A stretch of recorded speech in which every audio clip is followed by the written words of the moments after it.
అలసిన వానికి ఊరడించు మాటలు. సహోదరుడు భక్తి సింగ్ గారి యొక్క పరిచర్య నుండి సేకరించిన అనుదిన ధ్యానములు. మే 1. ఇదిగో నేను యుగ సమాప్తి వరకు సదాకాలము మీతో కూడా ఉన్నాను. మత్తయి 28:20. ఎస్తేరు యొక్క మొదటి పేరు హదస్సా అని మనము ఎస్తేరు గ్రంథము 2:7లో చూస్తున్నాం. హదస్సా అనగా సామాన్యమైన గొంజి చెట్టు అని అర్థం. ఎస్తేరు అనగా కాంతివంతముగా ప్రకాశించు నక్షత్రము అని అర్థము. ఆమె బబులోనుకు వచ్చినప్పుడు ఆమెను ఎవరునూ ఎరగరు. ఆమె ఎట్టి ఆధిక్యత లేకుండా ఒక బందీగా, బానిసగా, అనాథగా వచ్చింది. ఆమె సుగుణములను బట్టి ప్రకాశించు నక్షత్రముగా అయినది. ఆమె పేరు హదస్సా నుండి ఎస్తేరుగా మారింది. నూతన జీవమును పొందినది. సంతోషకరమైన గృహం యొక్క దైవిక రహస్యము ఇందులో మనకు కనబడుచున్నది. ఒకటిగా జతపరచబడనయున్న వారి హృదయములలో దేవుని వెలుగు ప్రకాశించవలను. చాలామంది పైరూపములను చూసి నడిపించబడుదురు. అంతరంగిక అందమునకు బహిరంగముగా కనబడు అందము రుజువు కాదు. మనలో ప్రకాశించు దేవుని వెలుగే నిజమైన అందమునిచ్చును. అందువలననే సాధ్యమైనంత వరకు ఒకటిగా జతపరచబడనై ఉన్నవారు దేవుని వెలుగు తమలో ప్రకాశించుటకు వచ్చినదని దృఢముగా చెప్పగలిగిన వారై ఉండవలను. అప్పుడు వారు దేవుని దయను అనుభవించుదురని నమ్మకం కలుగును. వారు కూడా దేవుని సన్నిధి తమతో నుండుటను అనుభవించగలరు. జీవము గల ప్రేమగల దేవుని మనం కలిగి ఉండుట మనకెంత ఘనత!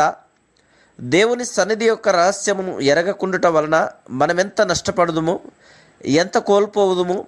కీర్తన 16:11లో దేవుని వాక్యము ఇలాగున చెప్పుచున్నది: జీవ మార్గమును నీవు నాకు తెలియజేసెదవు, నీ సన్నిధిని సంపూర్ణ సంతోషము కలదు, నీ కుడి చేతిలో నిత్యము సుఖములు కలవు.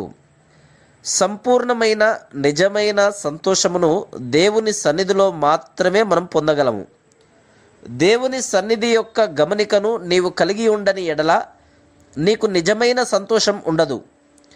తిరిగి జన్మించిన వారిలో నివసించుటకే ప్రభువైన యేసుక్రీస్తు ఈ లోకమునకు వచ్చెను. అందునిమిత్తమే ఆయన తిరిగి లేచెను.